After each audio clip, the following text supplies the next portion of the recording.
On September 15, 1986, the quiet town of Hwaseong was shaken by its first mysterious disappearance. A 71-year-old woman vanished after leaving her home, marking the beginning of a terrifying crime spree.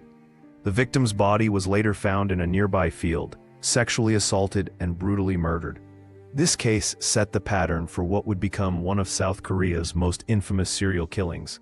Police initially treated it as an isolated incident, unaware of the horrors to come. By 1987, multiple similar murders had occurred, forcing police to recognize a serial killer was at work.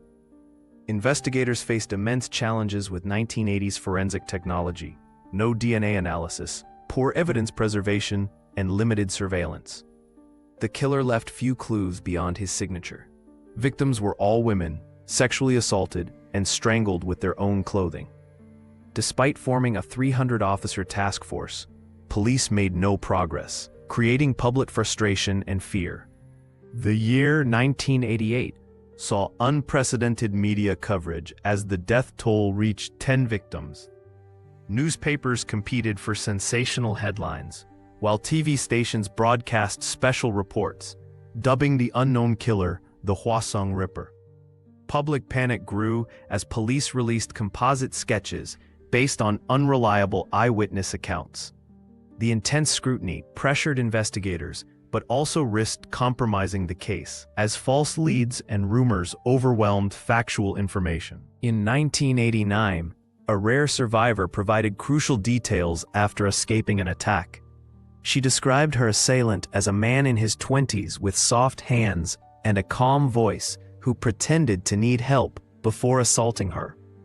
This account helped narrow the suspect profile, but police failed to connect it to Lee Chun-jae, who was already in their system for minor offenses. The survivor's trauma highlighted the killer's psychological manipulation tactics. While terrorizing Hwaseong, Lee Chun-jae maintained a disturbing double life.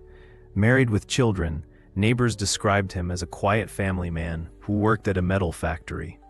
None suspected his nighttime activities, stalking victims, memorizing police patrols, and committing atrocities with chilling precision. This facade allowed him to evade suspicion for years, even as investigators interviewed him twice during their door-to-door inquiries. In 1991, investigators finally obtained biological evidence, semen samples from victims' clothing. However, Korea's forensic capabilities lagged behind. DNA testing required sending samples overseas, causing delays. When results confirmed a single perpetrator, the statute of limitations was already expiring for early cases. This technological limitation became the investigation's tragic irony. Science could identify the killer, but couldn't ensure justice. Lee's last known murder occurred in 1994, targeting his sister-in-law in a crime that finally exposed him.